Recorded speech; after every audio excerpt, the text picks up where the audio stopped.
इस क्लास में UP TET प्राथमिक स्तर के लिए मैथ के प्रीवियस ईयर के प्रश्नों को सॉल्व करेंगे। 2018 में मैथ के जो भी प्रश्न पूछे गए थे उन सभी प्रश्नों को यहाँ पर देखेंगे। आप लोग सभी प्रश्न ध्यान से देखिए और सभी प्रश्नों को हल करने का प्रयास कीजिए। पहला प्रश्न पूछा गया है, यदि 4/8/2017 को शुक्रवार है तब 61 दिनों के बाद कौन सा दिन होगा। चलिए इसको सॉल्व करते हैं। यहाँ पर पूछा गया है 61 दिनों के बाद कौन सा दिन होगा। तो यहाँ पर 61 दिनों में कितने विषम दिन होते हैं पहले इसको निकालेंगे। इसके लिए हम 7 से भाग करेंगे। किसमें? 61 में हम 7 से भाग करेंगे। जो शेषफल आएगा वही आपका विषम दिन होगा। 7 8 56 होता है, इसमें 5 शेष बचेगा। 5 दिन आपका विषम हो जाएगा इसका मतलब। तो यहाँ पर क्या करेंगे, शुक्रवार में 5 जोड़ देंगे। शुक्रवार में 5 जोड़ेंगे तो क्या हो जाएगा, बृहस्पतिवार हो जाएगा। यहाँ पर सी ऑप्शन आपका राइट आंसर हो जाएगा। यदि किसी दुकानदार को एक वस्तु को 390 रुपए में बेचने पर 20% का लाभ होता है तो वस्तु का क्रय मूल्य क्या होगा। यहाँ पर क्रय मूल्य पूछा गया है। देखिए दोस्तों, 20% लाभ का मतलब है वस्तु 120% पर बिकी है। तो यहाँ पर 120% की वैल्यू क्या दिया है, 390 दिया है। तो 120% बराबर 390 लिखेंगे और 100% बराबर क्या हो जाएगा, 390 बटा 120 गुणे 100 हो जाएगा। और यहाँ पर एक जीरो से एक जीरो कैंसिल हो जाएगा। और यहाँ पर आप लोग देखिए 4 से 4 3 12 ये कट जाएगा। 4 5 से हमें 100 ये कट जाएगा। और 3 से 3 1 कम 3 3 3 9 ये कट जाएगा।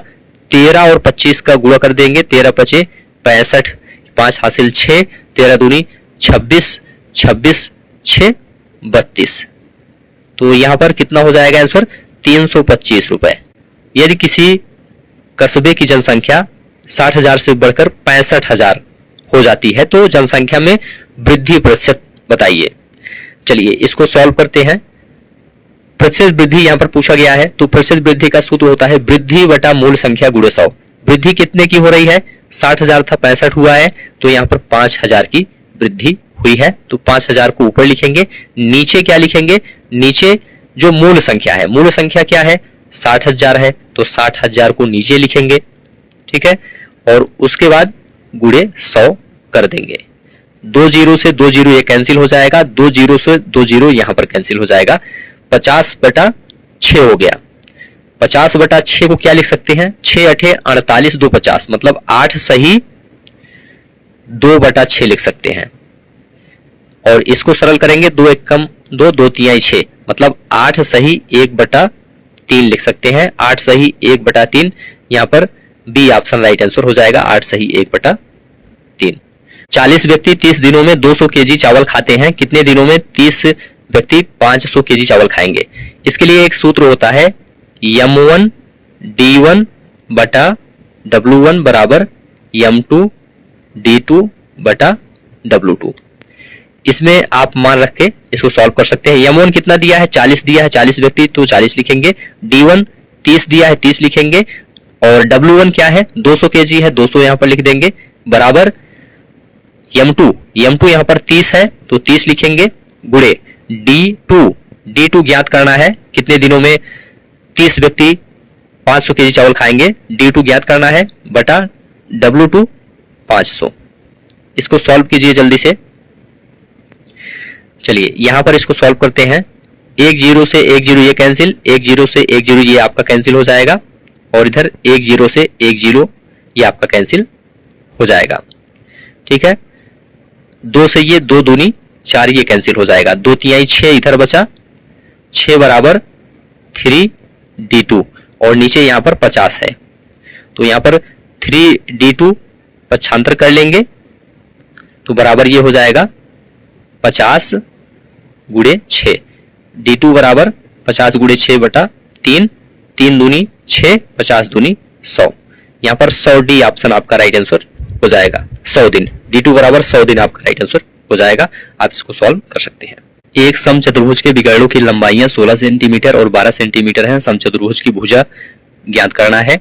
तो इसके लिए एक सूत्र होता है समचतुर्भुज की भुजा ए बराबर यहाँ पर रूट के अंदर D1 बटा 2 का स्क्वायर और प्लस D2 बटा 2 का स्क्वायर। D1 D2 क्या है, विकर्ण है।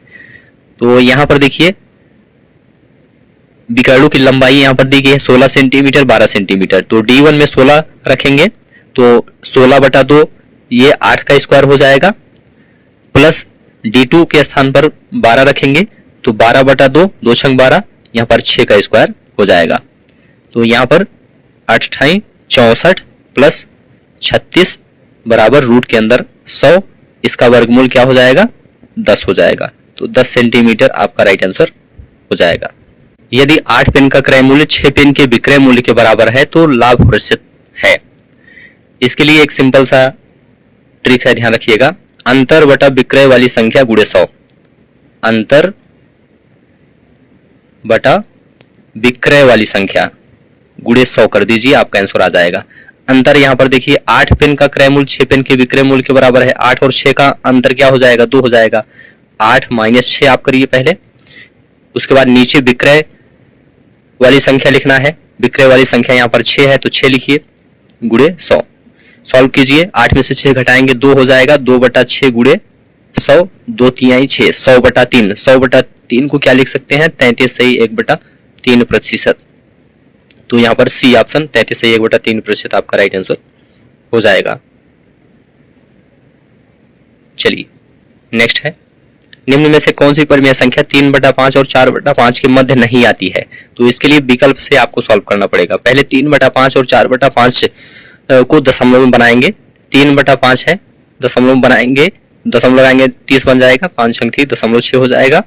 4/5 को दशमलव में बनाएंगे तो दशमलव लगाएंगे 40, 5 × 8 = 40, 0.8 आ जाएगा। अब यहाँ पर विकल्प आपको चेक करना है, तो सभी विकल्प को आप क्या करेंगे दशमलव बना करके आप देखेंगे और उसके बाद आपका आंसर आ जाएगा। तो आप लोग सभी विकल्प को दशमलव बना लीजिएगा। यहाँ पर जो आपका आंसर होगा वह 16/30 होगा। 16/30 को दशमलव में अगर बनाएंगे तो ये कितना होगा 16/30 है, दशमलव लगा देंगे तो ये 160 बन जाएगा। तो 30 पंचे 160, 30 पंचे 150, ठीक है।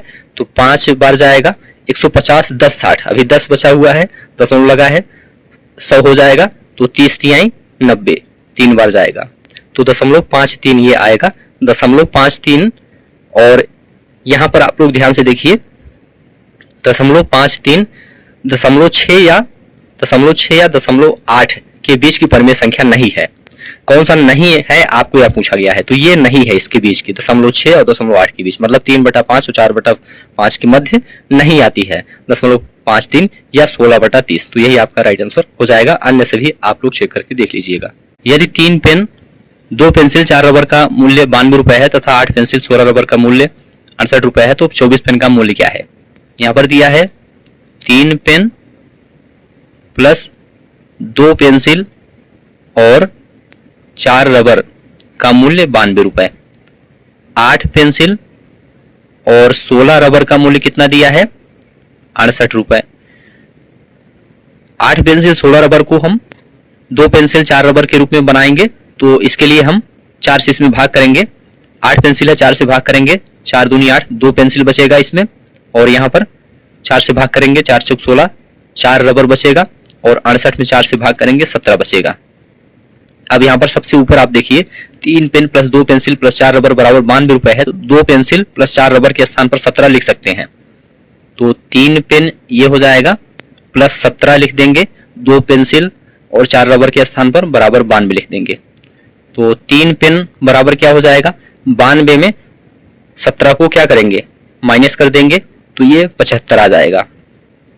3 पेन बराबर 75, तो 1 पेन बराबर क्या हो जाएगा 3 से भाग कर देंगे 25 आ जाएगा, 25 × 3 = 75। 1 पेन बराबर कितना आ गया 25 आ गया। यहाँ पर 24 पेन पूछा गया है तो 25 का 24 में गुणा कर देंगे, कितना हो जाएगा आप लोग जल्दी से गुणा करके देखिए। 25 × 24 करेंगे तो ये आपका 600 आ जाएगा। यहाँ पर 600 डी ऑप्शन आपका राइट आंसर हो जाएगा। अगला प्रश्न है, हम एक त्रिभुज की रचना नहीं कर सकते हैं यदि हमें दिया गया है क्या केवल 3 कोण दिया गया है तो हम त्रिभुज की रचना नहीं कर सकते हैं। तो यहाँ पर सी ऑप्शन केवल 3 कोण आपका राइट आंसर हो जाएगा। यदि किसी आयताकार भूखंड की लंबाई और चौड़ाई में क्रमशः 50% तथा 20% की वृद्धि कर दी जाए तो इसका क्षेत्रफल कितना गुना बढ़ जाएगा। तो इसके लिए सूत्र एक है x प्लस एक्स वाई बटा 100। ठीक है, इसमें हम x के स्थान पर 50 लिखेंगे, y के स्थान पर 20 लिखेंगे, प्लस 50 गुणे 20 बटा 100 कर देंगे। 2 जीरो से 2 जीरो कैंसिल हो जाएगा, 50 20 70 5 दूनी 10 बराबर ये 80% हो जाएगा। ठीक है, 80% की वृद्धि, कुल क्षेत्रफल कितना हो जाएगा, पहले 100% था, फिर प्लस ये 80% की वृद्धि हुई, तो ये आपका 180% हो गया। 180% को क्या लिख सकते हैं, 180 बटा 100 लिख सकते हैं, या इसे 1.8 लिख सकते हैं, या इसे 9 बटा 5 लिख सकते हैं। 9 बटा 5 भी इसे लिख सकते हैं 180 बटा 100 को। ठीक है, 9 बटा 5 को क्या लिख सकते हैं, इसे हम 1 सही 4 बटा 5 लिख सकते हैं, क्योंकि 5 एकम 5 4 9, 1 सही 4 बटा 5 इसको लिख सकते हैं। तो यहाँ पर पहला ऑप्शन 1 सही 4 बटा 5 आपका राइट आंसर हो जाएगा। चलिए नेक्स्ट है, सभी प्रश्न आप लोग ध्यान से देखते हुए चलिए। सामान्य मनुष्य के शरीर का ताप 37 डिग्री सेंटीग्रेड है, फ़ारेनहाइट पैमाने में यह ताप है। तो फ़ारेनहाइट पर सूत्र होता है 9 बटा 5 सी प्लस 32। तो 9 बटा 5 गुणे सी के स्थान पर 37 लिखेंगे, प्लस 32 कर देंगे। अब इसको सॉल्व करेंगे, 5 से भाग करेंगे 37 में, 5 सत्ते 35, 2 37 दशमलव आएंगे 20 बन जाएगा, 5 चौक 20, 7.4 आ गया। और इसमें 9 से गुणा कर देंगे, 9 चौक 36 की 6 हासिल 3, 9 7 63 3 66, 66.6 प्लस 32, दोनों को जोड़ देंगे तो ये आपका कितना हो जाएगा 98.6 डिग्री फ़ारेनहाइट। बी ऑप्शन आपका राइट आंसर हो जाएगा, 98.6 डिग्री फ़ारेनहाइट। नेक्स्ट है, यदि 1 square plus 2 square plus dot dot 9 square बराबर 285 हो तो 0.11 का स्क्वायर प्लस 0.22 का स्क्वायर प्लस डॉट डॉट 0.99 का स्क्वायर का मान क्या होगा। चलिए इसको सॉल्व करते हैं। यहाँ पर 0.11 स्क्वायर प्लस 0.22 स्क्वायर है, इसमें हम 0.11 स्क्वायर को कॉमन ले लेंगे, तो इसमें क्या बचेगा 1 का स्क्वायर प्लस 2 का स्क्वायर प्लस डॉट डॉट 9 का स्क्वायर बचेगा।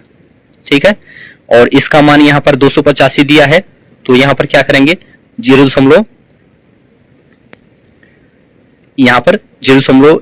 का स्क्वायर करेंगे तो ये आपका 0.0121 हो जाएगा, गुणे इसमें कर देंगे 285, क्योंकि 1 स्क्वायर प्लस 2 स्क्वायर प्लस 9 का स्क्वायर बराबर 285 यहाँ पर दिया गया है। तो इसको गुणा करके देखिए कितना आता है, इसको गुणा करके देखेंगे तो ये आपका 3.4485 आएगा। यहाँ पर सी ऑप्शन आपका राइट आंसर हो जाएगा, 3.4485। तो इस तरह से आप इसको आसानी से सॉल्व कर सकते हैं। ठीक है, चलिए नेक्स्ट है, एक राशि साधारण ब्याज पर 10 वर्षों में 2 गुनी हो जाती है, कितने वर्षों में यह राशि उसी ब्याज दर से 3 गुनी हो जाएगी। चलिए इसको सॉल्व करते हैं। यहां पर आप लोग देखिए, यहां पर दिया गया है n1 बराबर क्या दिया है 2 गुनी, मतलब 2 यहां पर दिया गया है, और n2 बराबर क्या दिया है तिगुनी, मतलब 3 यहां पर दिया गया है। t1 बराबर यहां पर देखिए पहले 10 वर्ष है, 10 लिख देंगे। t2 आपको ज्ञात करना है, तो इसका एक सूत्र होता है n1 - 1 अपान t1 बराबर n2 - 1 अपान t2।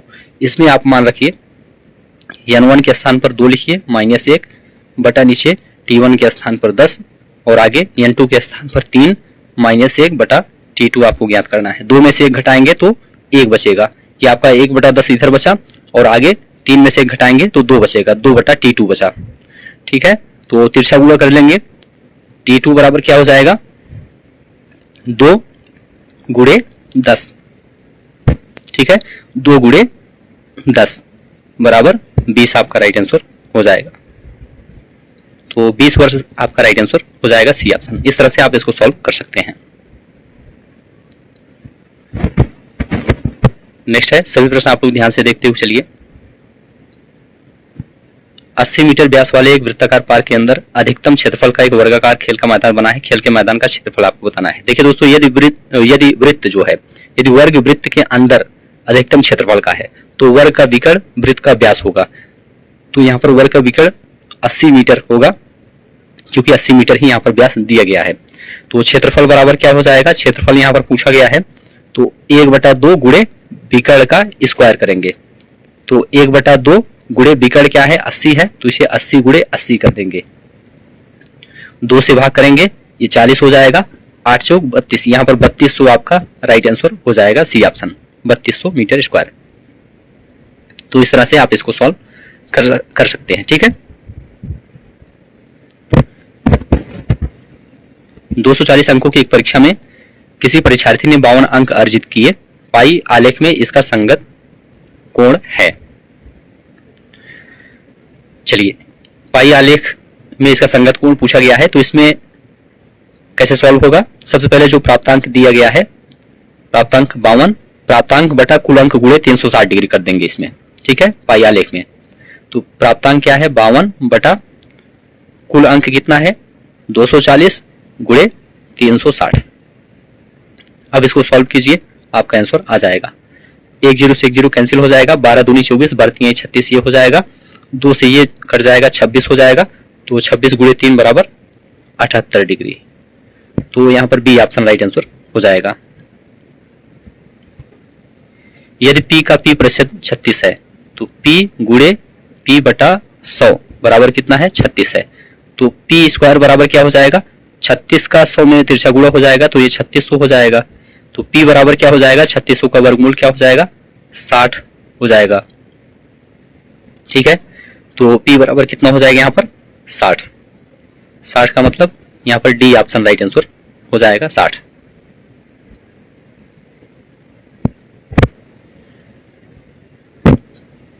तेईस सौ 52 बराबर 2 की घात x गुणे 3 घात y गुणे 7 घात z, तब x plus y plus z का मान क्या है। चलिए गुणनखंड पहले करते हैं 2352 का। 2352, 2 से 2 1 कम 2, 2 1 कम 2 1 3, 2 से 14 1 15, 2 6 12, 2 5 10, 1 11, 2 8 16, 1 17, 2 8 16, 2 से अभी जाएगा, 2 दूनी 4, 1 5, 2 9 18, 2 चौक 8, अभी 2 से जाएगा, 2 1 कम 2, 2 चौक 8 1 9, 2 7 14, अब ये कितने से जाएगा, 3 से, 3 चौक 12, 2 14, 3 9 27, 7 से अब जाएगा, 7 7 49, 7 1 कम 7। तो यहाँ पर कितना हुआ, यहाँ पर 2 कितनी बार है, 1 2 3 4, 4 बार है, 2 की घात 4 गुणे 3 कितनी बार है, 1 बार है, 3 की घात 1 गुणे 7 कितनी बार है, 2 बार है, 7 की घात 2। इसका मतलब 2352 के स्थान पर क्या लिखेंगे, 2 की घात 4 गुणे 3 की घात 1 गुणे 7 की घात 2, और बराबर आगे क्या है, 2 की घात x, 3 की घात y, 7 की घात z। दोनों का आधार समान है, तो घातों की तुलना कर लेंगे। x y z के स्थान पर क्या लिखेंगे, x के स्थान पर यहाँ पर x बराबर 4 लिख देंगे, y बराबर 1 लिख देंगे, z बराबर क्या लिख देंगे, z बराबर 2 लिख देंगे। यहाँ पर x plus y plus z पूछा गया है, तो 4 प्लस 1 प्लस 2, 4 1 5 तो 7, यहाँ पर 7 आपका राइट आंसर हो जाएगा, बी ऑप्शन। नेक्स्ट है 100 के समभाजकों की संख्या होगी। 100 के समभाजक होंगे 2 4 10 20 50 100, तो यहाँ पर 6 आपका राइट आंसर हो जाएगा, 6। 100 के कुल समभाजकों की संख्या यहाँ पर 6 होगी। 15 सेंटीमीटर भुजा वाले किसी घन में से 3 सेंटीमीटर भुजा वाले कुल कितने घन काटे जा सकते हैं। तो यहाँ पर क्या करेंगे, बड़े घन की भुजा बटा छोटे घन की भुजा का क्यूब।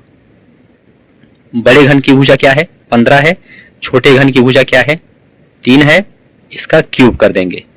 तो यहाँ पर 3 5 15 ये कट जाएगा, 5 की घात 3 हो जाएगा, 5 की घात 3 का मतलब 125, तो 125 यहाँ पर सी ऑप्शन राइट आंसर हो जाएगा।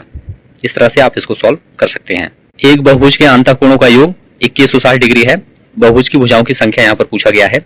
देखिए दोस्तों, किसी बहुभुज के अंतःकोणों का योगफल बराबर होता है x - 2 गुणे 180। ठीक है, और इसका मान यहाँ पर क्या दिया है, योग का मान 2160 दिया है, तो 2160 यहाँ पर कर देंगे। ठीक है, अब यहाँ पर x - 2 बराबर क्या हो जाएगा, 2160 बटा 180 हो जाएगा।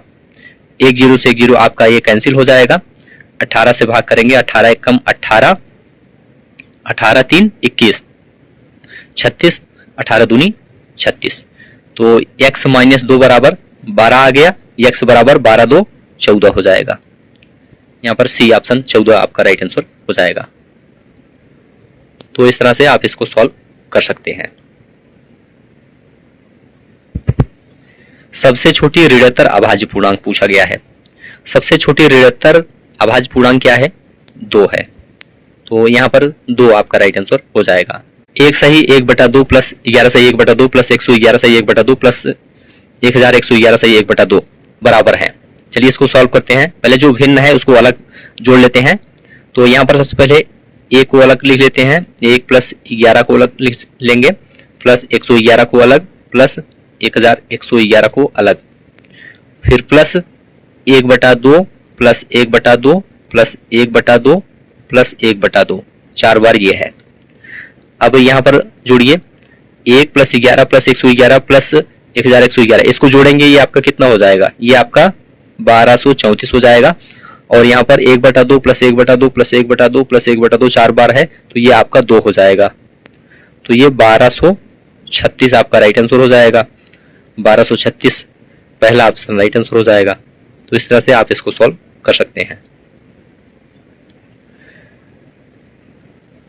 नेक्स्ट है, यदि सभी प्राकृतिक संख्याओं में a और b के लिए a स्टार b बराबर a square plus b square minus ab है, तो 9 स्टार 10 का मान। तो इसमें भी 9 स्टार 10 का मतलब क्या हो जाएगा? 9 स्टार 10 का मतलब इसमें भी हो जाएगा 9 का स्क्वायर प्लस 10 का स्क्वायर माइनस 9 गुणे 10। तो 9 9 81, 10 10 100, 10 9 90। ठीक है, और 100 और 81 को जोड़ लेंगे, ये 181, ये माइनस 90। तो 181 और माइनस 90 ये आपका 91 आ जाएगा। यहाँ पर बी ऑप्शन राइट आंसर हो जाएगा। तो इस तरह से आप इसको सॉल्व कर सकते हैं। यदि x और y शून्येतर वास्तविक संख्याएं हैं हो तो x square plus x y plus y square क्या होगा? देखिए दोस्तों, यदि x और y शून्येतर वास्तविक संख्याएं हों तो x square plus x y plus y square हमेशा धनात्मक होंगे। सी ऑप्शन धनात्मक आपका राइट आंसर हो जाएगा, हमेशा धनात्मक होगी। चलिए यहाँ पर सी ऑप्शन आपका राइट आंसर हो जाएगा। यहाँ पर चित्र नहीं दिया गया है, चलिए इसको छोड़ देते हैं, आगे बढ़ते हैं। यदि किन्हीं दो प्राकृतिक संख्याओं a और b के लिए a की घात b बराबर 125 हो तो b की घात a बराबर क्या होगा? a की घात b बराबर 125 है, तो a की घात b बराबर इसे क्या लिख सकते हैं? 5 की घात 3 लिख सकते हैं। 5 5 25 पंचे 125। तो यहाँ पर a बराबर क्या हो गया? 5 और b बराबर क्या हो गया? 3। ठीक है, अब यहाँ पर आप लोग ध्यान से देखिए, b की घात a पूछा गया है, तो b की घात a का मतलब b बराबर 3 है, 3 की घात 5 कर देंगे। 3 की घात 5 का मतलब कितना हो जाएगा? 3 का 5 बार आपस में गुणा करेंगे, तो 3 की घात 5 का मतलब यहाँ पर आपका राइट आंसर हो जाएगा 243। यहाँ पर सी ऑप्शन आपका राइट आंसर हो जाएगा 243। तो इस तरह से आप इस सवाल को बहुत ही आसानी से सॉल्व कर सकते हैं। यहाँ पर सी ऑप्शन राइट आंसर हो जाएगा। 1 से 10 तक की सभी प्राकृतिक संख्याओं से विभाजित होने वाली सबसे छोटी संख्या है। 1 से 10 तक, 1 से 10 तक की सभी संख्याओं का एलसीएम आपको निकालना पड़ेगा। 1 2 3 4, 1 2 3 4 5 6 7 8 9 10। तो इनका एलसीएम कितना आएगा आप लोग निकाल के जल्दी से देखिए। इनका एलसीएम आपका 2520 आएगा। 2520 आपका राइट आंसर हो जाएगा, बी ऑप्शन। 1 से 10 तक की सभी प्राकृतिक संख्याओं का लासा क्या होगा? 2520 होगा। मतलब 1 से 10 तक की सभी संख्याओं से ये पूर्णतः विभाजित होगा 2520। तो यहाँ पर बी ऑप्शन आपका राइट आंसर हो जाएगा। तो ठीक है दोस्तों, आज की इस क्लास को यहीं पर समाप्त करते हैं। उम्मीद है यह क्लास आपको अच्छा लगा है तो चैनल को सब्सक्राइब कीजिए, दोस्तों शेयर कीजिए और कमेंट लिखकर जरूर बताइए। इस क्लास को देखने के लिए आप सभी का बहुत बहुत धन्यवाद।